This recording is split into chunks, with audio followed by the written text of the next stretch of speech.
ശരിക്കും മനുഷ്യരാശിയുടെ വിനാശം ഓരോ നിമിഷവും നൽകിക്കൊണ്ട് യുദ്ധം അതിൻ്റെ വേറൊരു അവസ്ഥയുടെ മൂർധന്യത്തിലേക്ക് പാഞ്ഞുകൊണ്ടിരിക്കുകയാണ്.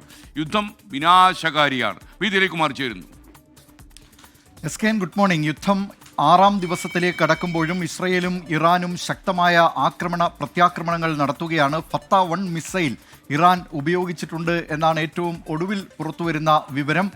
കൂടുതൽ മിസൈൽ ആക്രമണം ഇസ്രായേലിന് നേരെ നടത്തുമെന്നും ഇറാൻ അവകാശപ്പെടുന്നുണ്ട്. അതിനിടെ അമേരിക്കൻ പ്രസിഡന്റ് ഡൊണാൾഡ് ട്രംപ് ഇറാന്റെ പരമോന്നത നേതാവ് അയത്തുള്ള അലി ഖമനേയി അദ്ദേഹം എവിടെയുണ്ട് എന്ന കാര്യം അറിയാം, പക്ഷേ ഇപ്പോൾ തൽക്കാലം ഞങ്ങളൊന്നും ചെയ്യുന്നില്ല എന്ന തരത്തിലുള്ള ഒരു പ്രതികരണം ഡൊണാൾഡ് ട്രംപിൻ്റെ ഭാഗത്തു നിന്നുണ്ടായിരുന്നു. അതിനെ തുടർന്ന് ഖാംനയുടെ നിരന്തരമായ തുടർച്ചയായ എക്സ്പോസ്റ്റുകൾ വന്നിരുന്നു. അതിലാണ് ഇസ്രയേലിനോട് സയനിസ്റ്റ് ഭരണകൂടത്തോട് ഒരു വിട്ടുവീഴ്ചയും ഒരു കാരുണ്യവും കാണിക്കില്ല എന്ന കാര്യം പറഞ്ഞത്. മാത്രമല്ല, ഇസ്രായേലിനെതിരായ ആക്രമണം അത് ആ കാര്യത്തിൽ ഇറാൻ ജനതയുടെ ആത്മാഭിമാനം ഉയർത്തിപ്പിടിക്കും എന്ന അങ്ങനെ തുടർച്ചയായുള്ള എക്സ്പോസ്റ്റുകൾ ഖാംനയുടെ ഭാഗത്തു നിന്നുണ്ടായി. അദ്ദേഹം എവിടെയാണ് എന്നറിയാമെന്ന് അമേരിക്ക അവകാശപ്പെടുന്നുണ്ട്. അതിലൂടെ ലക്ഷ്യമിടുന്നത്, അമേരിക്കയുടെ ലക്ഷ്യം ഖാംനയെ തകർക്കുക എന്നത് തന്നെയാണ്. ഖാംനയി ഭരണകൂടത്തെ തകർക്കുക, അവിടുത്തെ പരമോന്നത നേതാവായ ഖാംനയെ ഇല്ലാതാക്കിയാൽ ഒരുപക്ഷെ തങ്ങളുടെ വരുതിയിലുള്ള ഒരു സർക്കാരിനെ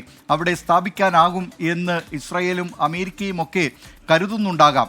പക്ഷേ അതത്ര എളുപ്പമല്ല എന്നാണ് ഇറാൻ കാര്യങ്ങൾ നിരീക്ഷിക്കുന്ന വിദേശകാര്യ വിദഗ്ധരൊക്കെ പറയുന്നത്. കാരണം ഈ ഖാംനയി ഭരണകൂടം അവിടെ നേരത്തെ അദ്ദേഹത്തിൻ്റെ മുൻഗാമിയായിരുന്ന അയത്തുള്ള അലി ഖൊമൈനിയുണ്ട്, അയത്തുള്ള റുഹല്ല ഖുമൈനിയുണ്ട്.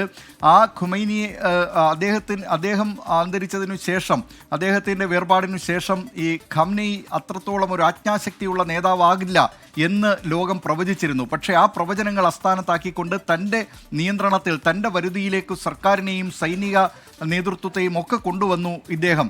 അങ്ങനെ ആ ഖാംനയെ ഇല്ലാതാക്കിയാൽ അത് ഈ അമേരിക്ക വിചാരിക്കുന്നത് പോലെ, ഇസ്രായേൽ വിചാരിക്കുന്നത് പോലെ കാര്യങ്ങൾ എളുപ്പമാകില്ല. നേരത്തെ സദ്ദാം ഹുസൈനെ ഇല്ലാതാക്കിയാൽ ഒരു പുതിയ ഇറാഖ് സ്ഥാപിക്കാൻ കഴിയുമെന്ന് അമേരിക്ക അവകാശപ്പെട്ടിരുന്നതാണ്. പക്ഷേ അതുണ്ടായില്ല എന്ന് കാലം പിന്നീട് തെളിയിച്ചു. ലിബിയയിൽ ഗദ്ദാഫിയെ തകർത്ത് കളഞ്ഞാൽ പുതിയൊരു ലിബിയ ഉണ്ടാക്കാം എന്ന് ഈ നിലയിലുള്ള വാഗ്ദാനങ്ങളൊക്കെ നൽകിയിരുന്നതാണ്.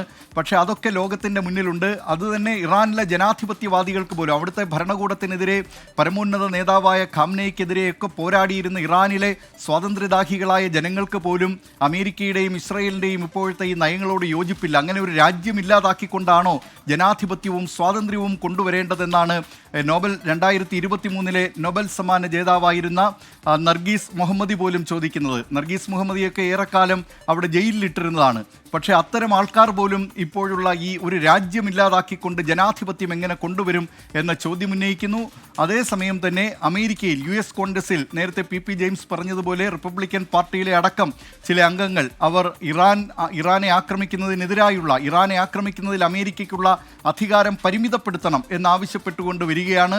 US കോൺഗ്രസിനാണ് ഇക്കാര്യത്തിൽ ഏതെങ്കിലും ഒരു രാജ്യത്തെ ആക്രമിക്കണം എന്നുണ്ടെങ്കിൽ, ഒരു യുദ്ധം ചെയ്യണമെന്നുണ്ടെങ്കിൽ അതിന് അന്തിമ അംഗീകാരം നൽകേണ്ടത്. പക്ഷേ 2ാം ലോക മഹായുദ്ധത്തിന് ശേഷം പലപ്പോഴും സുപ്രീം കമാൻഡർ, സേനയുടെ എന്ന നിലയിൽ അമേരിക്കൻ പ്രസിഡന്റുമാർ തന്നെയാണ് തീരുമാനമെടുക്കാറുള്ളത്. US കോൺഗ്രസിൻ്റെ തീരുമാനത്തിന് കാത്തു നിൽക്കാറില്ല. അത് 2017 സിറിയയിൽ ബാഷർ അൽ അസദിൻ്റെ ഭരണകൂടത്തിനെതിരായ വ്യോമാക്രമണം തുടങ്ങിയ സമയത്ത് പോലും അത് സുപ്രീം കമാൻഡർ എന്ന നിലയിൽ ഡൊണാൾഡ് ട്രംപ് അന്നെടുത്ത തീരുമാനമായിരുന്നു. അത് അങ്ങനെ ഒരു തീരുമാനം എടുത്താൽ പോരാ, അത് US കോൺഗ്രസ് ആണ് അക്കാര്യത്തിൽ അംഗീകാരം നൽകേണ്ടത്. ഭരണഘടന അങ്ങനെയാണ് പറയുന്നത് എന്നാണ് ഇത്തരത്തിൽ ഈ ഇറാനെ ആക്രമിക്കുന്നതിനെതിരായി നിലപാടെടുത്തിട്ടുള്ള US കോൺഗ്രസ് അംഗങ്ങൾ സ്വീകരിച്ചിട്ടുള്ള നിലപാട്. ഏതായാലും ആക്രമണം 6ാം ദിവസവും ഇരു രാജ്യങ്ങളും തുടരുകയാണ്. SKN. ഓക്കെ, ബി ദിലീപ്കുമാറാണ് വാർത്താമുറിയിൽ നിന്ന് വിവരങ്ങൾ നൽകി.